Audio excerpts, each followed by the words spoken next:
does Zoom work? I'm not sure.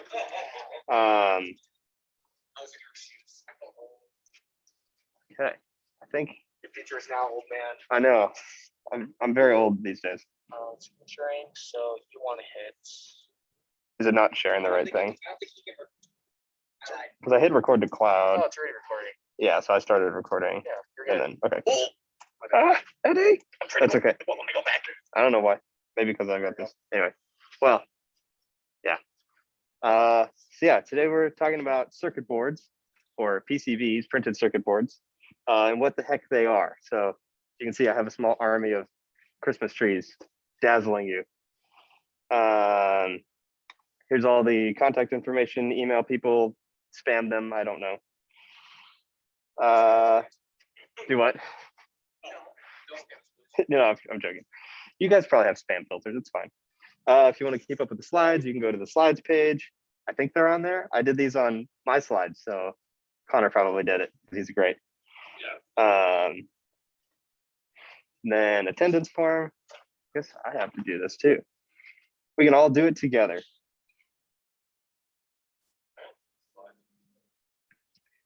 Well,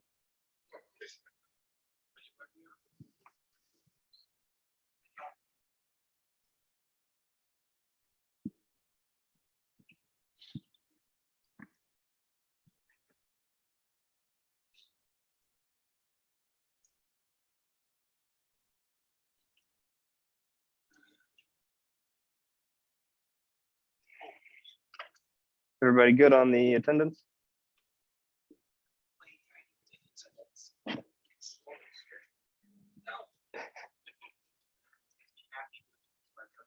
The QR code never works for me. It takes like 5 minutes. I know, it's probably a me problem. I like how it's all just the officers doing the QR code. Like everybody else did it already. Let's see. So then I guess there's social media manager, funding sponsorship stuff. Eddie can probably talk about that more later. So those of you who have laptops who want to follow along, there will be a brief demo of how to use KiCad later. So if you want to follow along, you can either watch or you can try to do it yourself. If you want to do it yourself, I'd recommend downloading it now. It's like a 1.2 gigabyte file, so it's a pretty hefty one. I downloaded it earlier, it was like 5 minutes. So you should have plenty of time, but just go to kicad.org, not kicad-pcb.org, but it's not the URL anymore. So, and they have it for Mac, Windows, and Linux.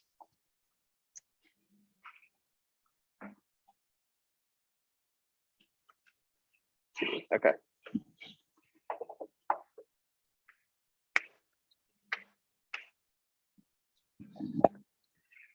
I think I neglected to mention, when you get to the download page, there'll be a bunch of different download options. You can pick any of them, but CERN is a good one to pick. And then you can usually hit, it should start the download automatically, but if it asks you to donate, just hit don't donate, download later, whatever. Unless you really want to donate to them, in which case I'm sure they'll take your money.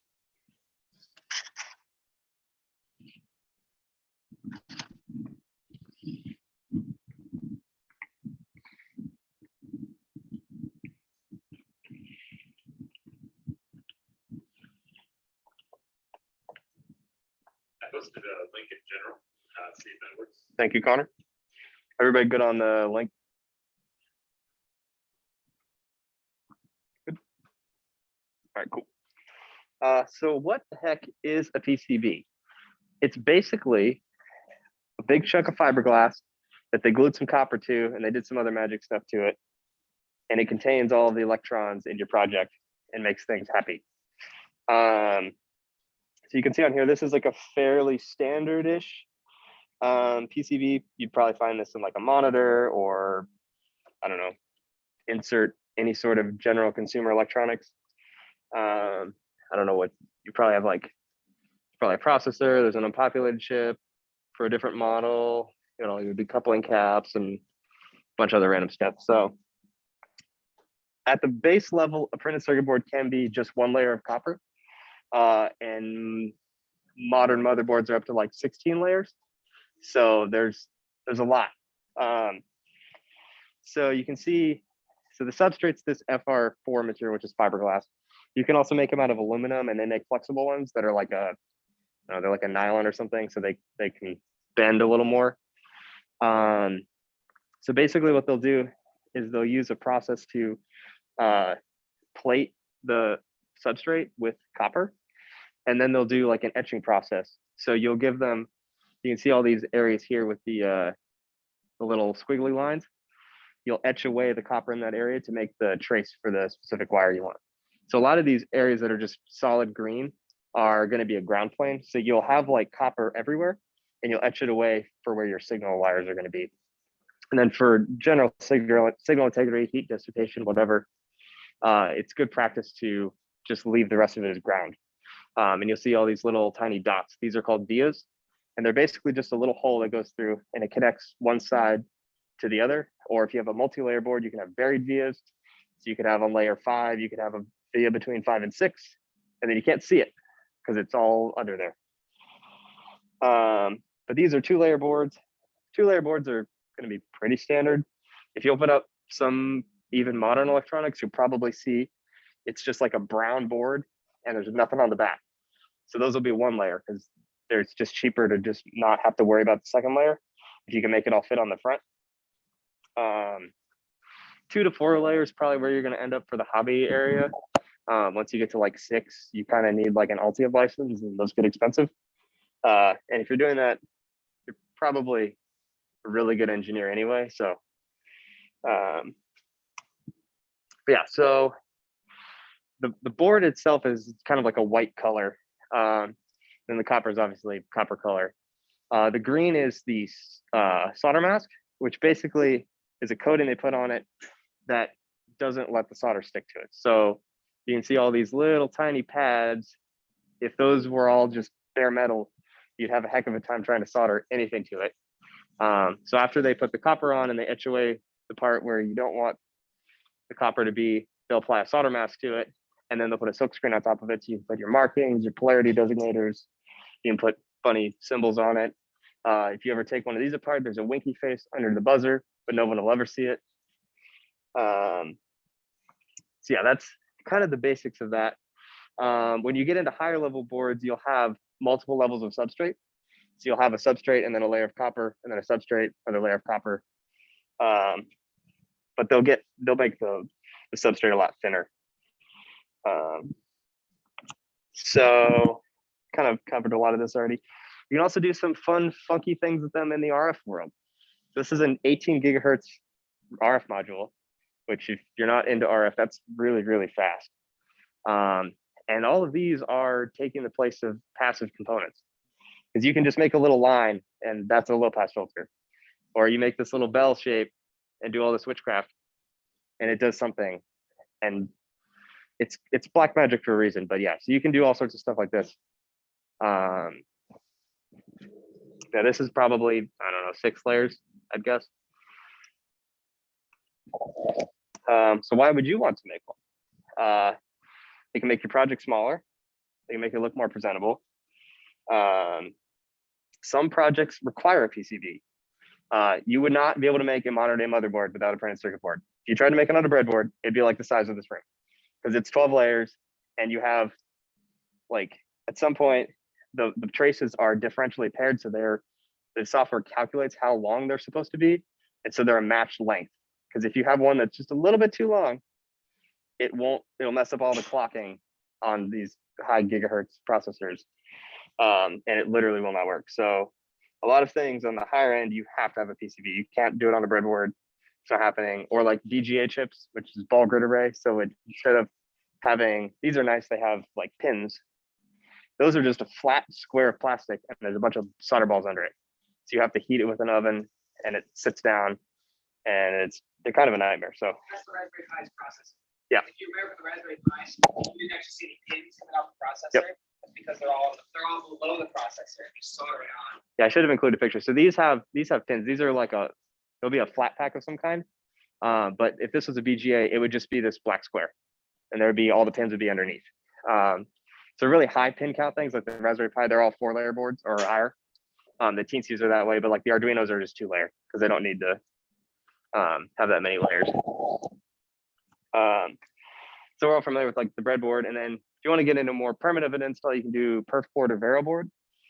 which in and of itself, this is the FR4, this is the substrate material. It just doesn't have any solder mask on it or any copper on this side. So that's better, but it's still really big. You could make this whole thing in a PCB in like this size. Yes, Connor. Right there's just kind of an Arduino, right? It looks like, yeah, yeah, I think that's just an Arduino. So it looks like you've got voltage regulator here. It's some kind of Atmega chip. I don't know exactly what it is, but reset button, your clock, and your capacitors for that. Yeah, good job. It's probably a 328, yeah. So yeah, so that's exactly what I did on this. That's an Arduino Nano essentially. The nice thing about the Arduino is it's basically Atmel 328P, a 16 megahertz crystal, 2 18 picofarad capacitors, and some decoupling caps. You just throw that all together and there's an Arduino. So when you're designing your board, you have a couple different options. You can do the surface mount direction, or you can do through hole. Surface mount is really, really, really small, but they're usually cheaper because they're really common. And pretty much everything's going to be surface mount because you have so many things on such a small board. Like your phone, you can't fit through hole resistors in your phone. It would be humongous. But if you're going to make something, you might want to just go through hole because it's easier to solder. You can solder it with probably just about anything. You could probably make do with a torch for like camping. But yeah, so through hole's nice. These are all surface mount. You can come look at them later if you want. Yeah, so I use there's this wonderful disparity of metric and English. So you'll hear all sorts of things and you'll never know what's going on. But I use 0805, which is English. I think it's 0.08 by 0.05 inches or something. They're pretty small. This is an 0805. This is a SOT 23. That would be like the voltage regulator on Arduino. So pretty small already. Like we're talking like half a grain of rice for an 0805. And modern stuff is running on like 0402 or smaller. So most if not all of those are placed by machine. With a pick and place machine, it's this little tiny robot that sucks it up and then puts it down. But you can see they go, or where's 0805? We're somewhere in here, and then here's 0805. 0402 is all the way there. It's very, very, very small. But the nice thing about it is if you ever get to that level, you can put a lot of stuff on a board and make it very, very small. So how do you make one? There's tons of different software. Just Google PCB software. Three that usually come to mind are KiCad, Altium, and EasyEDA. I like KiCad because it's kind of a nice balance between the two. Altium's what you'd use if you were like serious about making circuit boards. Like if you work for Asus and you make their motherboards, you're going to be using Altium probably, or Cadence's tool or something. KiCad's open source. It's pretty powerful. I think EasyEDA is web-based. Not sure 100%, but we're going to be using KiCad later. And then once you design the board, you have to have it manufactured. So it's all sorts of different places. JLC PCB is what made these boards. Watch any electronics YouTube channel and they'll use one of like 16 different places and they'll give you a coupon code. So just go around and collect those and they'll give you like boards for like $5. If you want to learn more, here's a couple channels that I really like. Contextual Electronics, he's a co-host on the Amp Hour, which is a podcast that I listen to. And he does a lot of series on using KiCad, designing boards. He has stuff from like very beginner to where you pay him, where he literally teaches you how to be like a PCB designer. And then there's a guy on YouTube that did a DIY Arduino, which is kind of what I did here. So kind of gives you an insight in like how to do that. Any questions? I like this meme. It makes me laugh. That's how I felt very much so. The board was very fun, and then I spent about 2 weeks straight writing code for it, and it was a nightmare. Yeah, if you have any questions about PCBs in the future, you can shoot me an email or hit me up on Discord. Always down to chat about electronics and stuff. So, okay, demo time. So I guess I should probably share. Let's see. So if we go into, this is the KiCad for the trees. So I'll show you just a little cursory overview so you can kind of get an idea of what like a larger project is going to look like. Is everybody's KiCad downloaded that wants to follow along? Okay. Does it just look like a folder in your application? Yeah, if you go into the KiCad folder, it should have an app called KiCad. Yes, you're just gonna open this one. So KiCad has like one main application, which is like the project manager, which is just labeled like KiCad. And then there's a couple other ones. There's like eSchema and then PCB new, I think. And then there's, so eSchema is the schematic creator. PCB new is the PCB layout tool. And then there's like the footprint editor and the library manager, and there's a bunch of other stuff. So this is, what's up?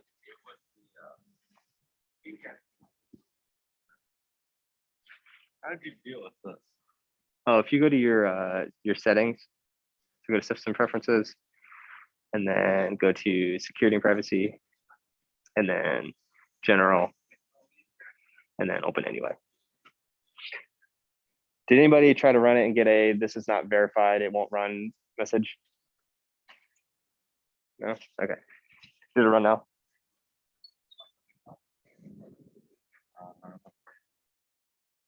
There you go. Sweet. I think they're just about to come out with KiCad 6, which is really exciting because it looks better in a lot of ways. But right now we're on KiCad 5.1.2, I think. So I'm gonna open up, this is eSchema. So this is the schematic for the tree. So you've got the 328p. I don't know why the mouse is being weird. And then you've got all your power inputs and stuff. So this isn't part of the demo. I'm just showing you like how the, this is kind of what a full project might look like at some point. So you can see all the LEDs. So if we close eSchema, we can open up PCB new. So this is the board itself. So on the right side, you've got this layer manager. So right now I've got front copper, back silk, and edge cuts selected. So if I deselect the edge cuts, it makes the edges go away. So you can see I drew in the shape of the PCB. So that's how the fab knows where to cut. They have a little V router bit that goes around and it cuts the edges. And then I can go on the back copper. So I was showing you earlier with the copper. So they would take a big square of the substrate. They put a bunch of copper on it because they'll do them in like board batches. There'll be like 5 on a board or something. So they'll put a bunch of copper on it and then they'll etch away like all these areas that are blank. There's no copper there anymore, but you can see all this solid green is the ground plane. Same on the front, the red is the ground plane. And you can see it etched away around here and around these places. So that's what that looks like. So I'll go ahead and close this. And then we'll open up a new, whoops, I don't know why I'm opening up Arduino stuff. Question. Yeah. How long did it take to design the PCB circuit? So I breadboarded it just to like make sure I wasn't going to do anything that wasn't possible. That took probably, I don't know, 6 hours all in. And then I started putting everything in KiCad. That probably took a couple of days off and on with working on it. And then you order it and you wait for a while and then you start putting it together. And I realized some stuff that didn't work and stuff that did work. So there's another revision that I made. And then the Arduino code was literally the longest part. It probably took like a week and a half of messing with it. So it's not too time involved. And I feel like this is a fairly complicated project, especially because I was trying really hard to make it look really pretty. I wanted the front to be just a solid sheet of green, and that didn't really work out. You'll see a bunch of like little traces on the front because it's really small and it's hard to route things around because you have a thing that needs to go this way and then everything else is going down and you can't go down. So you have to go through and around and it's a whole weird thing. So So I'm gonna go to File, New Project. And I'm just gonna name it Demo or whatever in my documents. Or there we go, desktop. So you can name it whatever you want. So this is what the base thing, when you start up KiCad and you start a new project, this is what it's gonna look like. So you'll wanna start by going into eSchema. So this gives you like a CAD drawing area. And the main thing that you're looking for is this right side. There's this button which lets you place symbols. There's this one that's power ports. Then there's a couple others down here. So if you click this one and then you click on here, it'll load all the libraries and then it'll let you search for stuff. So let's add an LED. So place an LED there. And then, I don't know, let's do a switch. Sometimes it's hard to find because there's a lot of stuff in here. But if you can type for it and then you can just kind of search for it. Sometimes you have to use some more technical terminology. So I want a single pole, single throw switch, or SPST. So you can see it pulled up the switch I want. So I can put that in there. And then let's do like a battery. Oh, I almost forgot the resistor. Definitely need that.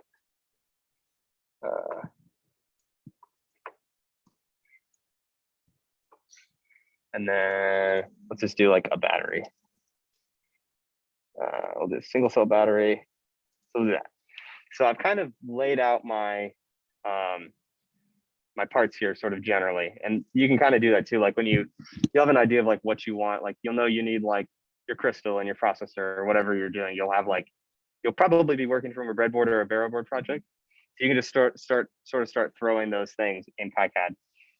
If you press the W tool, that will start drawing a wire from where your cursor is. So you can see I have this green wire now. So I'm just going to draw all of these guys together essentially. And then on these ends, I'm going to go to this place power port. I'm going to click. If you go on power, you can get ground right there. So we'll just slap ground on. If you press the C key, it'll copy. So it's a handy shortcut because a lot of times you'll have ground going like 6 times. Then you can double click on things and edit their value. So probably just want like 330 ohms. Anybody use like LT Spice or Top Spice or any of those? So like, when you like double click or hit E or whatever to change the value, if you want to like input like just a 330 ohm value, just type 330. If you want to type in like 1.2K, you'll do 1.2 and then the K. And that's the same way KiCad is. So I did a 330 ohm resistor there. So that's it. We have a battery connected to a switch, connected to an LED with a current limiting resistor. So super basic circuit, but we can make a PCB out of this. So one thing KiCad is a little picky about, and I don't know why. If you look at the schematic for the tree, you'll see these as well, and it's labeled "Make DRC Happy." DRC stands for Design Rule Check. It basically runs a little program, and it looks for all the possible places power could be going. And if it sees places it shouldn't be going or it needs to be going, it freaks out and yells at you. So if we, hold on, I always forget it's function delete. So up here, there's this little notepad thing. So you can see right now we have D question mark, SW question mark, BT. We want to annotate these. So basically annotating is going to give it a number. So this will be switch 1, battery 1. So if you click on that, there's a bunch of settings, but you just click annotate and it says, hey, we did all the annotating. So now if you go back, SW1, D1, R1, basically it's just assigning a actual designator to that, because you can also develop like a bill of materials out of this and it'll give you like an Excel file. So you could print that out and see like R1, 12, and 45 are all 330 ohms. So the little ladybug symbol is the electrical rules check. So if we click on that, or I guess it's ERC. DRC is for the board. If we run that, it's gonna yell about something. You can double click on it and it'll point to the arrow. So it doesn't like that, but I think everybody else can tell that it's fine. It's connected. So to make the ERC happy, you place the node it's freaking out about, and then you go back in here and you scroll down, and then there's this one called, let me find it. It's called power flag. Special symbol for telling ERC where power comes from.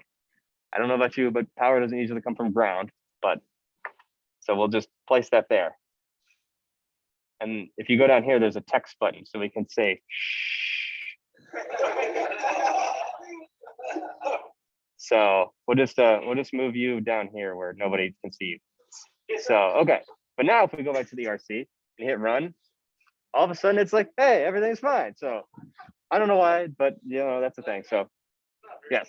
Could you just put the power flag on the positive pole of the battery? I think so. You might be able to. That was the best solution I found when I was designing the board, because I was like, I need to get this thing done in like 2 days. And I was like, the ERC won't complete. So I don't know. Yeah. I've got like 4 of them connected and it just says make ERC happy. Like it doesn't connect to anything. It's not real. It's not part of the schematic, but for KiCad, it's like, I guess you got to have it. It might. I'm sure it's useful because there's a whole lot of stuff you can do. Like there's all these like buses and other things. And like on this one, there's actually 2 power rails. So there's a 5 volt. On the schematic, there will be a plus 5 volt, and then there's a VCC. Because it's got a voltage regulator on it. The 9 volt battery is the VCC line, and then the processor gets the 5 volt output. So there's a lot you can do with it. You could have like 600 different voltages. So I'm assuming it's based on that, but I don't know why it does it, but there's the workaround. You just put a power flag on it and everything's happy. So we've annotated and we've run the ERC, and then the next, so we're done in here. Well, actually, we're not quite done. If you press the E key, it'll let you update. And the thing we're looking for is the footprint width thing. So the nice thing, you can make a schematic. Like if you just want to make a nice looking schematic, you can do it in KiCad. You don't have to make a board with it at all. So you could make this and print a PDF of it and be done. But if you want to make a board with it, it needs to know what these are going to look like in the real world. Because this could be an 0402 LED, or this could be like some like 4 foot wide LED. Like it needs to know what kind of component you're putting there. So if you press E and you click on footprint, there's this little book icon. You can click on that and then it's going to open up this thing, which is the footprint library. So we did the battery. So we scroll up to the top, there's battery. There's 2 ways to do it, but I like doing this best because it shows you the preview. There's another button you can hit where it'll let you just do the footprint like all at once, but it's stupid because it doesn't show you what the footprint looks like. So unless you know exactly what footprint you're using, it's kind of nice to be like, oh yeah, okay, that kind of looks like a 3-pole LED and it's not some weird VGA pattern you're putting on. So I don't know. This looks like what we want, maybe. I don't know. There we go. That looks like what a coin cell battery holder might look like. So we'll pick that one. So if you double click and now assign that. So now as far as KiCad is concerned, this BT1 is going to have that surface mount coin cell battery holder that we picked. We can do the same thing with the switch. So we go into, where's it at?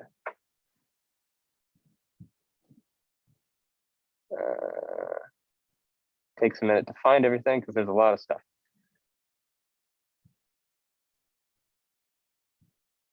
Am I dumb or is there not a switch thing?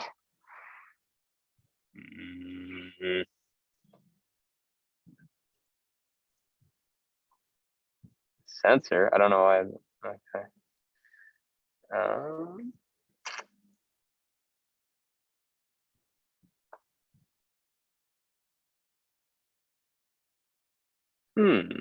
Technical difficulties. I found the switch earlier. There is a, it doesn't look like it. I'm sure there is. I'm still learning KiCad. because there's a lot to this. Let's see.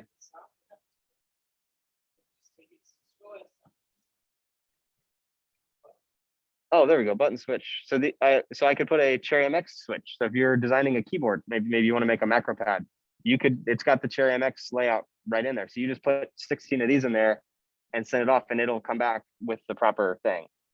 So here we go. I didn't know it was called button switch. So let's pick a button switch. There's all sorts of different things. So you've got, you know, it comes with a pretty decent library of footprints. There's also a tool in there where you can make your own footprints. If you get in the data sheet, they'll give you measurements. That's a total pain in the neck. I don't recommend doing it at all. I had to do it for one of these components. It sucked. It took me like 2 hours. But you sometimes might have to. You also might be able to download the footprint. DigiKey usually has that in the like bottom part. So let's go, I don't know. What looks fun? Ooh, tactile Omron. We'll do that. So that's the switch for that now. And I'll just kind of breeze through the LED and just pick. So that'll be LED. We'll do a through hole LED, and we'll just pick like a standard like 5 millimeter. So this will just be like a standard like LED you use with an Arduino. Same thing with the resistor. We'll just pick a go to resistor, THT, and something like that. So when you're designing it, you'll have like specifications. You'll like find the data sheet for the part you're looking for, and you'll just put that footprint in. So now we've assigned footprints for everything in our library. So we're done in EE schema, except we have to click this button up here that says net. It says generate net list. So you want to do that, and then just hit generate net list. And it'll ask you where to save it, and you just hit save. And then we're done. So you can either close out of this and go back and open it the other way, or there's a little run PCB new to lay out printed circuit board. We'll click that button. It takes us to PCB new. So yeah, we're halfway done. The reason we generated the net list, that's how PCB new knows what the heck's going on in terms of that. So there's another net button, and you hit that. It's load net list. So we go and we find demo.net and update PCB. You can see we have parts now. Hooray.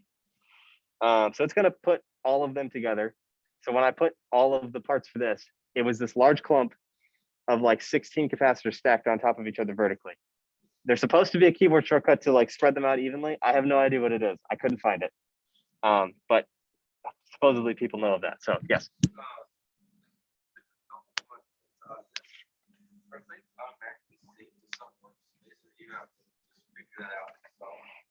When are you talking about like all the files that you're creating? Yeah, so when you do the file new project, so for me, I've got everything on my GitHub. You can see I created a project called Electronics Club, and then these are all the files that Kai had created. So like this is the custom library that I had to make, or the custom footprint. And then these are all the different, so this one's the schema file, this one's the PCB, here's my net list that I made. Here's like the actual project file. So yeah, when you make the file new project, it'll make like a folder, and then everything will go in that folder.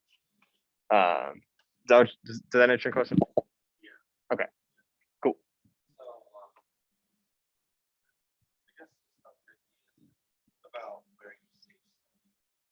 Okay. So let's see. So if I go, I think I saved this to my desktop. So if we go to desktop and then in demo, so demo, I named the project demo. So I've got demo.pro, which is the project file. So if I were to click that with KiCad closed, it would just open up that initial window, and then let me open up any of the other like eSchema or PCB new. So, but yeah, so when I make the file for the project, it makes this like directory, and then everything, you could save it somewhere else, but it doesn't make sense to have like the PCB part saved to your desktop and then like save the net list to your flash drive or something. So it'll all just, it'll pop up by default in the project workspace. You could tell it to save it somewhere else, but for the most part, you can just name it something and hit save. Does that help a little more? save it automatically. Yeah. Yep. Yeah, it's pretty slick. It's pretty slick like that. So especially because there's a lot of files, and we're going to generate more when we make the thing. So right now, anybody else have any questions? I might be going too fast. I don't know. Making sense so far? So we'll just be real rough about this. I don't know why my mouse hates me today, but it does.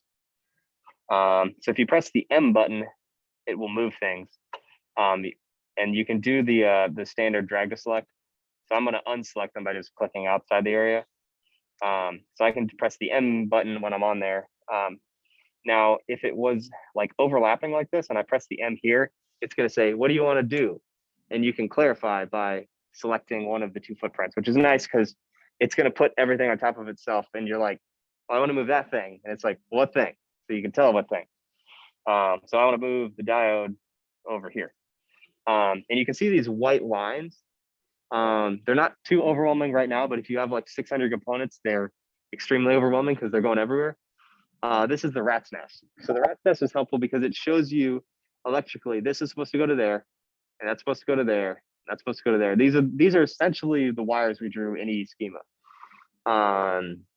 So it's really nice when you start actually, because there's no circuit board traces yet.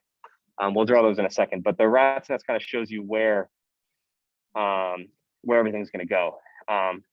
You can press R to rotate. So I might rotate this just because now I'm not crossing traces. Might do the same with the resistor. Maybe flip it like that or like that. So we'll just kind of generally arrange it in a shape. I'm not trying to make it look pretty. And then we're going to go down to, before we do that, up here, there's see up here, it says FCU page up. So that stands for front copper. The shortcut is page up if you have a keyboard that has that. Mine does not. So these are all the layers you can draw on. You can draw on the front copper, the back copper, front adhesive, back adhesive, front paste, etc. But we want to come down to this one called edge cuts. There's also like a user drawings. So you can just draw stuff, which is helpful for like roughing out what your board's going to look like. But we want to go to edge cuts. And then if we go down to here, this is the add graphic polygon tool. Or no, sorry, not that. You want to go to the add graphic lines. So we're just going to make this very obtuse looking shape of some kind. It's very important. You always want to make sure they're connected. If you don't, it will kind of freak out at you. So there we go. We have a very roughly looking sand crawler PCB now. You can go to view and here, where's it on Mac? 3D viewer. It will actually show you, because it's like paired up with FreeCAD or whatever, it'll show you a 3D render of what your board looks like, which is really handy. So you can see this is where the switch is going to go, and these are all the other parts. So if we didn't have the edge cuts, it would just be a solid plane of green because it doesn't know where the board is. But you can see since we defined it, it's it's got the plated through holes and all that, and it puts what it thinks is the model that you picked for the part. So 3D viewer is really handy. It helps you kind of see like, oh, that part's really way too close and all that stuff. So almost there. We're just going to make this one layer because it's not that complicated. So we'll just go back to the front copper. And then over here is this route tracks button. So you can click that, and then you literally just click and drag. PCB designers don't like right angles, so KiCad's going to avoid doing that. If you do that, all the electrons will fall out, so you have to make sure they're 45. Not really, but yeah. It's kind of a aesthetic thing and also a signal integrity thing, but so basically we connected all the rat's nest things together. So for all intents and purposes, we now have wires going places. So if we go back to 3D viewer, we'll actually now have these little lines because there's actual traces there now. Now, if you're designing it for real, there's a calculator in KiCad and there's calculators online. You'll want to put some thought into how wide your traces are because it's just a tiny little sliver of copper and it's only so wide. So if you're going to be putting a lot of power through it, you're going to want to make that trace bigger and thicker. If it's just a signal wire or like for this, just the default's going to be totally fine. So yeah, we're pretty much done. There's the ladybug icon again. And this is the DRC now. It's design rule check. So we can run the DRC and it said everything's fine, which is great. It'll look for stuff like if this is overlapping that, or like something's not connected or whatever. Really helpful. So we're done with PCB news. So all we have to do now is go to File, Plot, and then this is how you generate your Gerber files, which is what most PCB fabs are going to take. So we're going to unselect a lot of these because we don't need most of these, but we want front copper. We don't need back copper since we don't have any back copper, but we'll just keep it.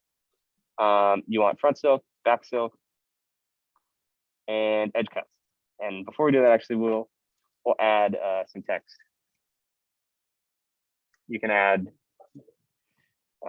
text. You can add, which actually we want to. We actually put that on. I put that on the wrong layer, so I put that on the drawings layer, which would not show up. So I want to go to front silk and type that. We could also do. Let's see, what else do we have? There's a couple different graphic options. I'm trying to remember where they went.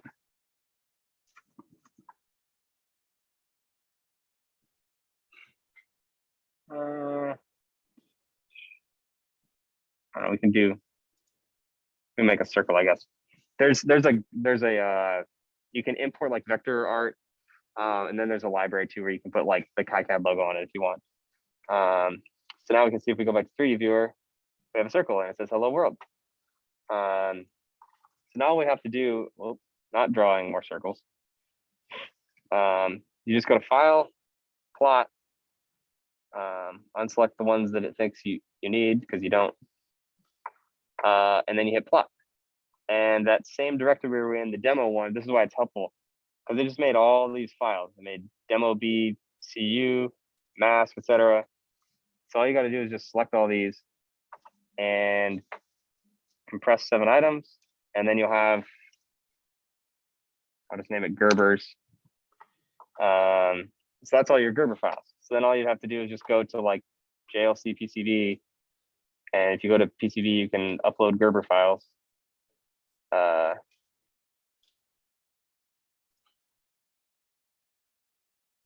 You can see once it's done, it'll.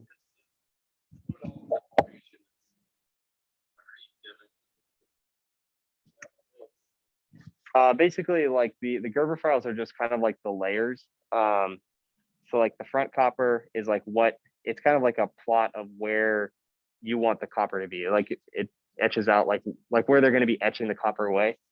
So you can see it shows the little preview of our Gerber file. So it put our silk screen on there.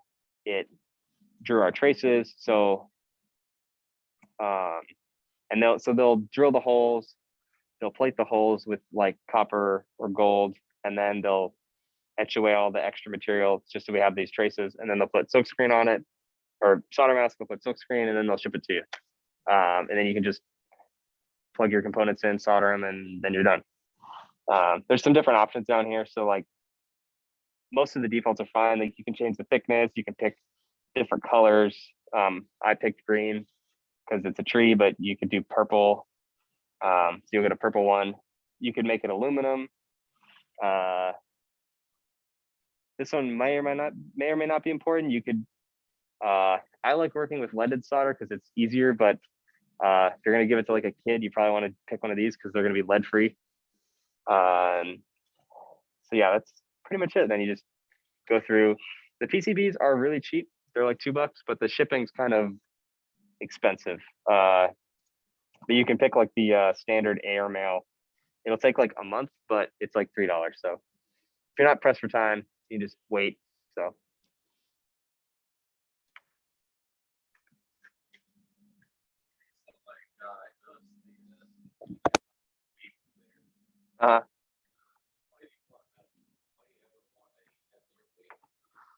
If you're putting more current through the trace, so 1 ounce is the default. It's so weird the units they use, but 1 ounce is like a certain thickness and like area of copper.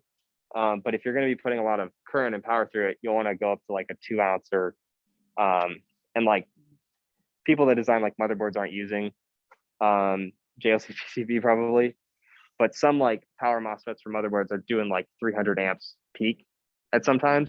So you need a lot of like mass so it doesn't just burn up the trace.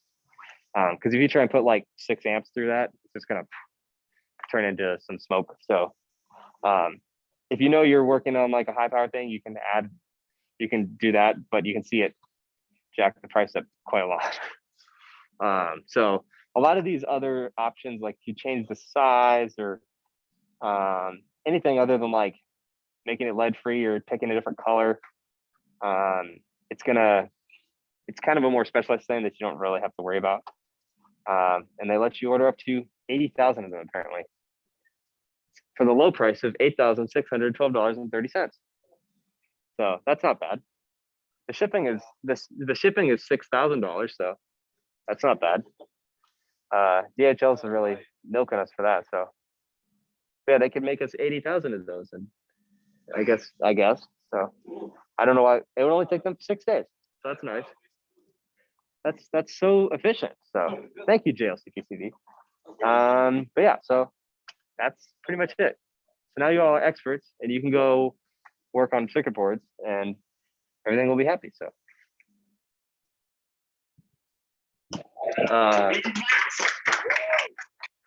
Yeah, if you have questions about the trees, you want to chat about circuit boards in general, I'm up here if you're on. Oh, sure.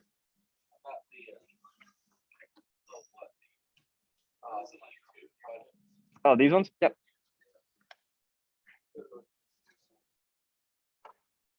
And I'll make sure we'll make sure the slides get put up on the website or whatever. So.